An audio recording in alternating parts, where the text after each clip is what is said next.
Greetings everybody, and today we're going to be talking about the origins of Christmas,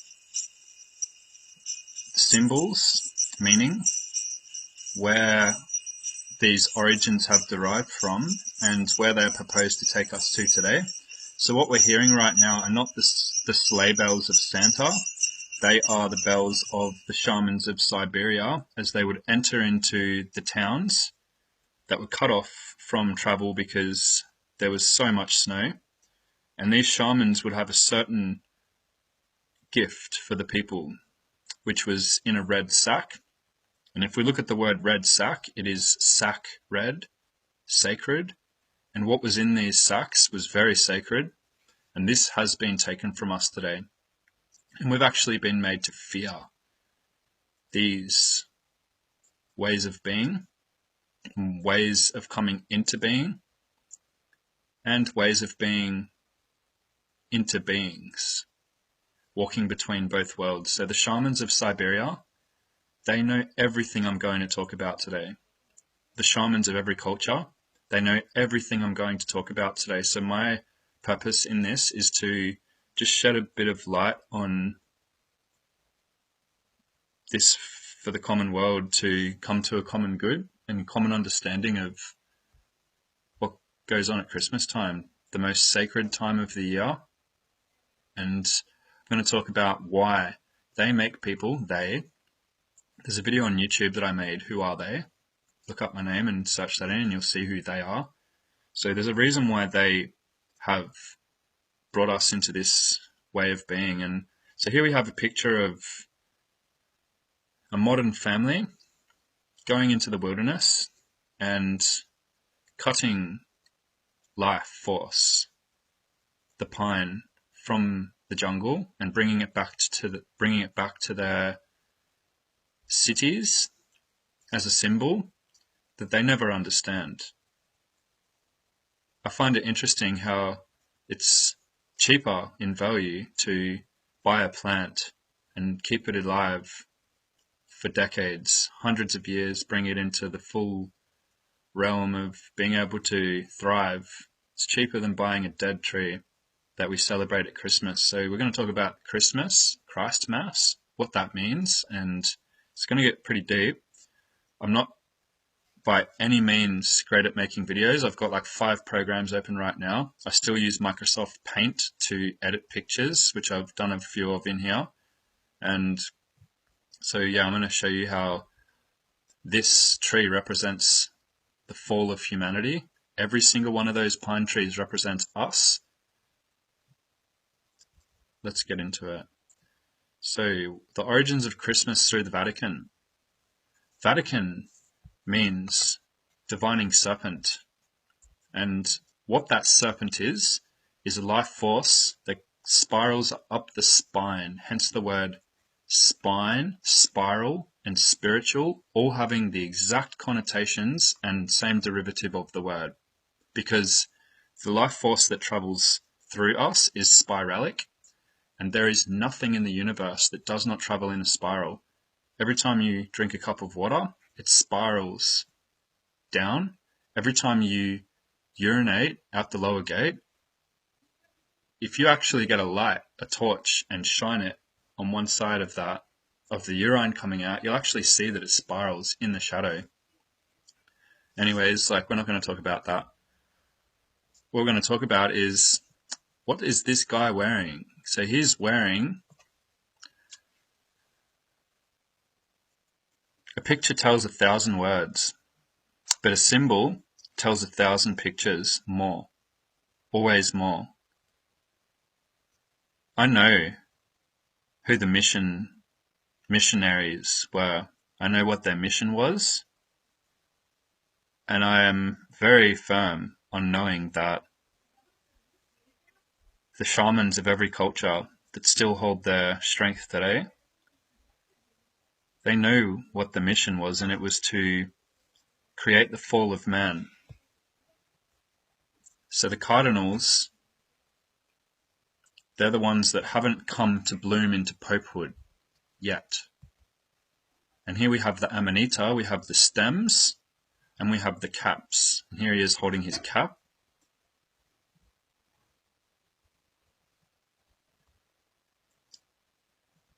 So if you study mycelium, if you study fungus, psilocybe mushrooms, you'll see this beautiful intricacy coming in every time. So there's no mistake about what's happening in their clothing. If you have any questions about this one, like, I don't know about this, mate. Like, it's just a cloak to me. I can show you the exact patterning running through mushrooms that you see running through the regalia of the papacy of Rome.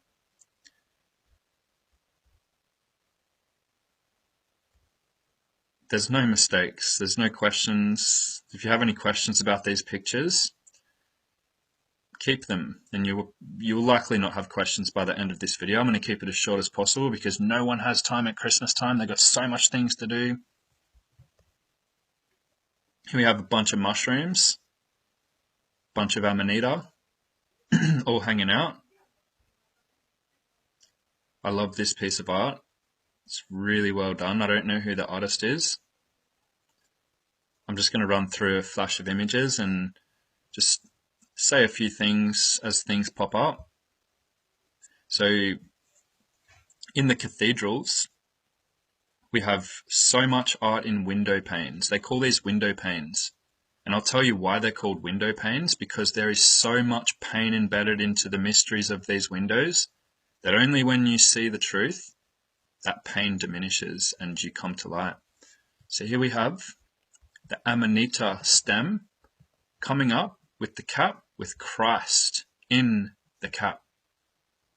And this person is, you see the gesture, he's asking, like, what do you want of me? He's not giving, he's trying to receive. And this substance is a substance of receivership. It is the divine substance of the Christ oil. Christos means to be anointed with oil, the Greek word for anointed with oil, and the Mass is the ceremony in which people go through at the solstice, where we are right now, to go into the inner world, to find out what is required of them in this life.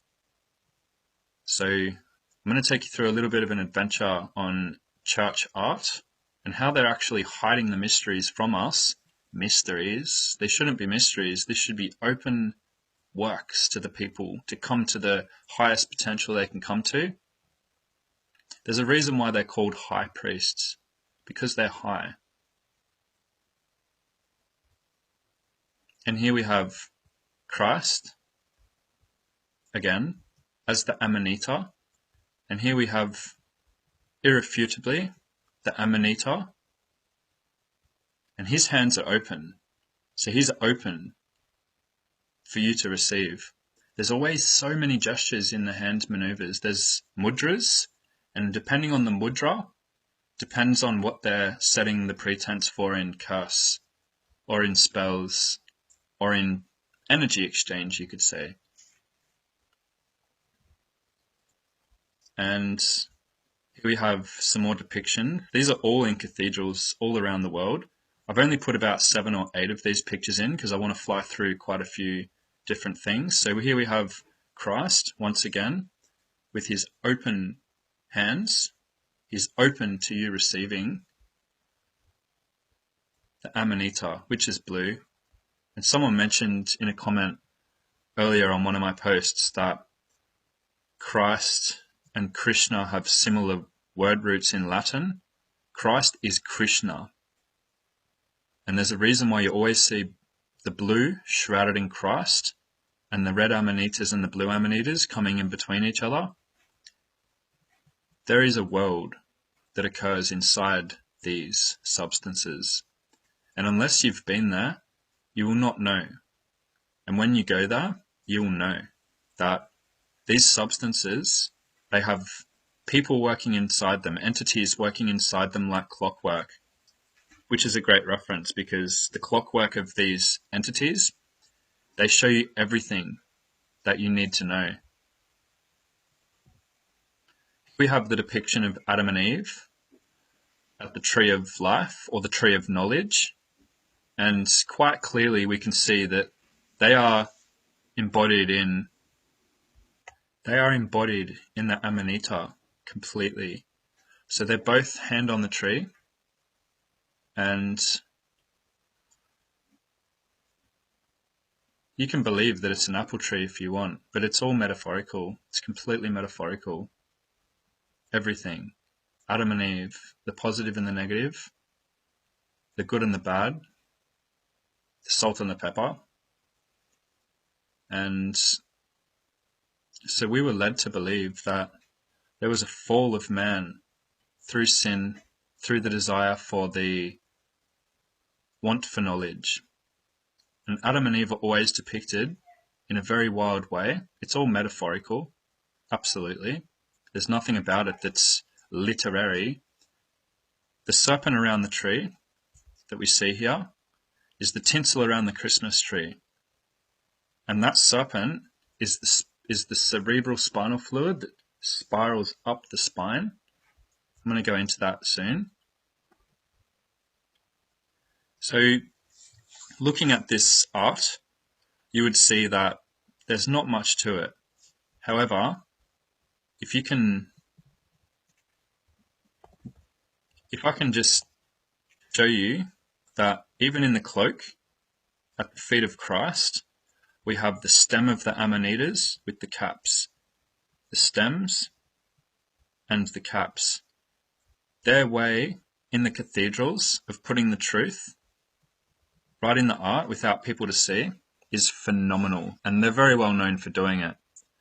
There's a really beautiful documentary called Rape of the Soul, and it goes into a lot of information about how they put sex magic in through the art. And what it does is everyone who goes to church wanting to do the right thing, they're actually being subliminally programmed into sexualization, because these in-the-box momentums, religion, are actually designed to keep you in the box and to keep you out of self.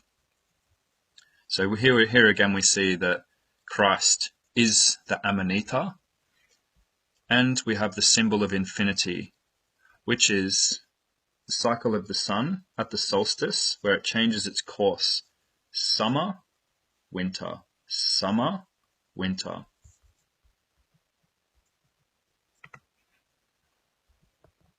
And here we have Christ again in the blue, Krishna, holding in the Messiah. Some might say this is Joseph. Either way, it's still bringing in the momentum of truth, of what this actually is. This is the Amanita of consciousness. If we look at the word Amanita, Amanita muscaria is the sacred mushroom. Aman is the Kamitian word, the Egyptian white man word for God or the divine. Because there's no man in the sky, it is all within us. Aman, Amen. Amen Ra. Amen is God. Ita is truth. If we look up the etymology of Aman and Ita, Amanita, it is God truth. Because through this substance we find the truth of the divine. And it's not a man in the cloud. Here we have quite an old depiction of Adam and Eve once again.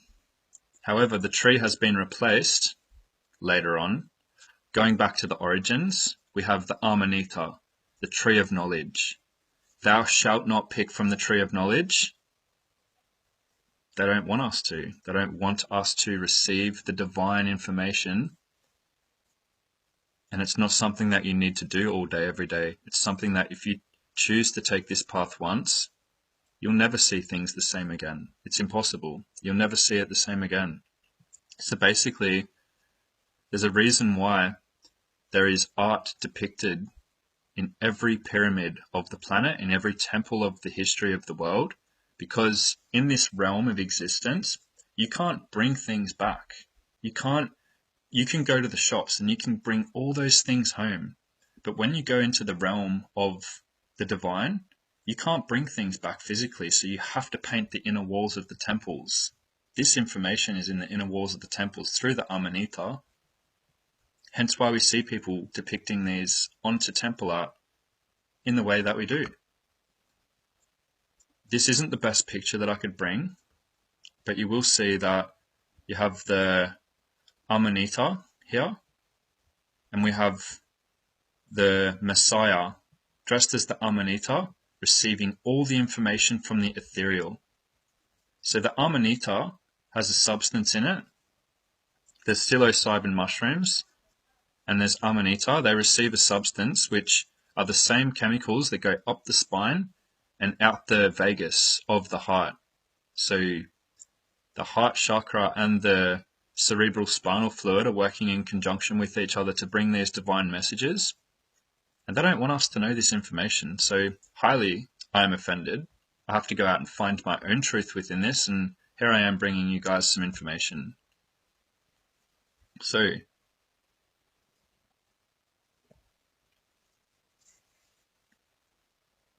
feeling nice and warm by the fire. What the Siberian shamans would do when they brought their red sacks, their sacred red sack, their sacred amanitas on the sleds to the people who were in winter mode in Siberia, they couldn't reach any destination through the snow. So the shamans knew how to navigate their ways. And those bells were the symbols that we heard to know that the sacred medicine had arrived for that period of the winter where everyone goes in. When it's summer, everyone goes out. They go to the beach, they go and do everything that they'll come outwardly to do because it's warm, it's humble. But in winter, it's cold, so we go in. I'm actually not too far from Siberia where I live now. It's actually snowing outside. It's really beautiful white Christmas. Very, very symbolic that I'm making this video at such a time about such a culture. So the Siberian shamans, they would put the Amanita muscaria mushrooms into the stockings above the fire. Hence why we see Santa coming down the chimney and gifting the Amanitas to dry out above the fire. So Santa is the Amanita. And hence why we see him recloaked by Coca-Cola today to be that person who brings us these substances. So the shamans of Siberia, they would actually put the Amanita that grew beneath the pines in the Siberian forests, many of the world's forests. You only find them really under the pine. There's a reason why we put the bells on the trees that we do, because when the shamans were collecting the substance, the medicine, they would hang it upside down in the pine trees, but they would only pick certain trees. They wouldn't just spread out all of the medicine throughout the pine trees, because when you go to collect it into the red sack at the end, it would be hard if you filled up the forest of pines with these substances. So they chose certain trees, particular ones, and they filled up the whole tree to dry them out, and then they'd go to collect them later. Here we have the Amanita, Santa. So I think it was about 50, 60 years ago, most of the decorations on trees were the Amanitas, and people had no collection, no collaborative on thought of why we were doing this, which is just another show of how much of a spell people have been cast under. I've just got quite a few pictures on different Amanitas that have been hung from the trees at Christmas. And we all know this. We all know that these were the symbols that were put into our Christmas periods, but we collect the knowledge of what we're actually doing. So here we have Santa as the Amanita. Amanita, person, I don't know who's probably put some new age type of Christmas tree instead of having the pine, but it's the same thing, and good for them. They get the picture, but the person who probably purchased it, I don't know if they get the knowledge of what they're actually doing here. But the gifts that we put under the tree symbolizes the gifts that come from under the pine trees, which is the gift of the divine, which takes us to the inner world of self to find out where we need to go next. Amanita. Here we have the Siberian shaman. This is what they're wearing today. They're still dressing up as Santa Claus. It's a clause. There's a clause to it. There's a reason why they're doing this. This is the ancient and old rite of passage of the shaman of the Amanita. So in Siberia, there's only one type of shaman that administers Amanita, and they know this substance so well that they don't step outside to go to any other medicines. They are the ones that are relied on for these substances. Reindeers. So Rudolph the red-nosed reindeer had a very shiny nose.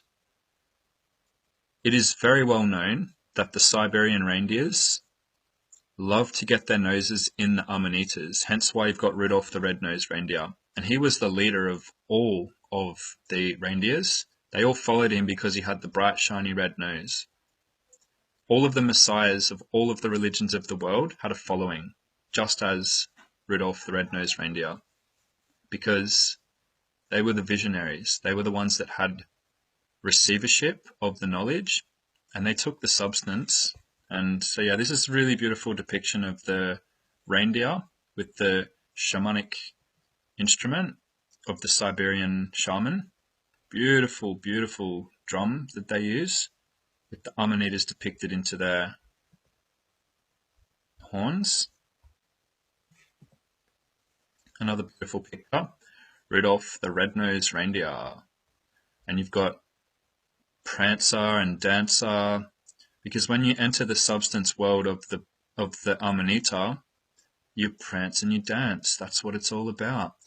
And isn't it interesting how every single person that's ever gone into this realm have always come back talking about the blue entities that always appear, and when you go back again, they're still waiting for you, and they say, I've been waiting to tell you something. And like, we can have dreams, we can have these vivid imaginations from watching Hollywood movies, and they're not from us. They're coming in to distort our perception. But when you go somewhere where you know you've been before, there's a reason why they remember you when you go back there. There's a reason why it's called a toadstool, because it's the stool of the toad, and the toad and the mushroom work together. It's a stool for the toad. Mainstream science came out years ago and said that we've just discovered that, this is 4 years ago, we've just discovered that frogs are partially the reason why rain comes to the forest. Isn't it interesting how the original tribe of Australia has the frog dance, where they harmonize certain vibrations of the frog and the rain comes? People think that when cultures were doing rain dances that they were dancing in the rain.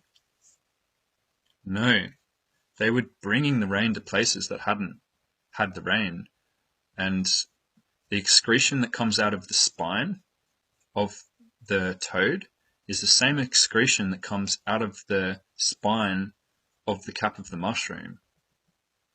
And 2 years ago, mainstream science came out and said, it's not just the frogs and the toads that bring the rain, mushrooms are bringing the rain. Mushrooms are bringing the rain. Mainstream science is telling you guys this.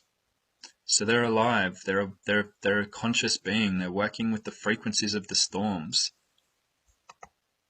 Here we have the blind masses surrounding the truth right in front of their faces. The Amanita installation at Christmas time, they tell us, and they never hide it from us. And it's up to us to decide on whether it's time to break their spell. How long does it take? Hundreds of years? It's only been hundreds of years, everyone. It's only been hundreds of years that they've had us under this spell. And it's time to break free. Go back to our origins and to be told and shown where to be, who to be. Santa judges you. He knows who's been naughty and nice. If you ingest a small amount of this, you're going to be shown all of the terrible things you've ever done. You're going to be shown all the beautiful things that you've ever done. So you tell me who Santa really is, who's judging who's naughty and nice, because there's no one that's taken this that hasn't been shocked. Like, oh my God, what I'm doing is wrong in life. I can't do that anymore. These are the ones that judge who's naughty and nice. And here we have the,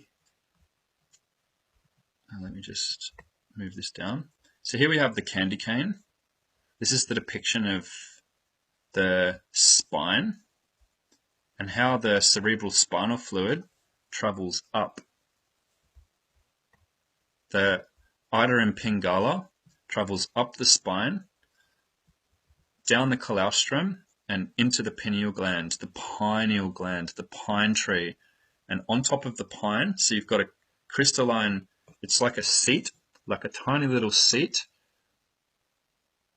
where the cerebral spinal fluid drops down onto the top of the pineal, and there's a flash of light, which is where the light on the Christmas tree comes from. We eat these. And we knew about the Christmas connotations, but do we know about the anatomy within Christmas? These priests are wizards, and they hold everything from us while stealing everything we ever had. So I've got quite a few depictions here of old postcards, old depictions of the Amanita throughout history. I'm just going to go through a few. Christmas Santa Amanita. This guy here, I'm sure he's smoking some muscaria through the pipe.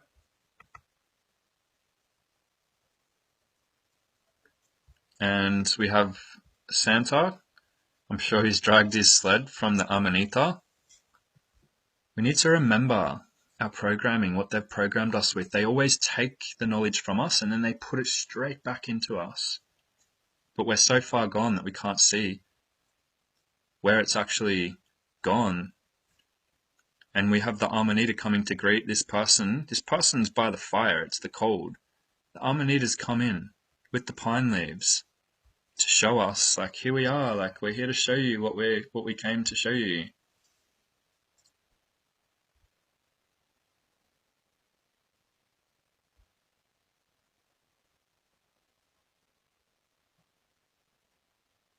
Interesting pictures. I don't know what Santa's doing here. Like, I don't know what they were trying to depict in here, but he's doing what he's doing, and he's got the Amanitas beneath him.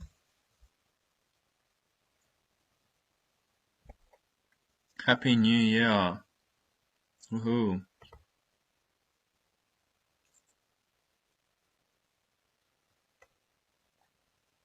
More Amanita art, all surrounding the solstice.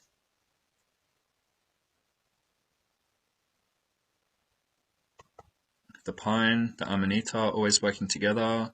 Santa with his wine, the blood of Christ. Because the blood of Christ, the wine of the ceremony, is the Amanita muscaria. It's the red wine. It's the body of Christ. Christ is consciousness.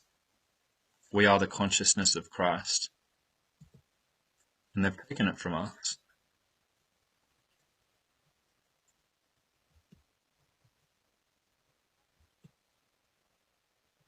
Cutting down the pine around the Amanitas, the symbol of man fall, the fall of man.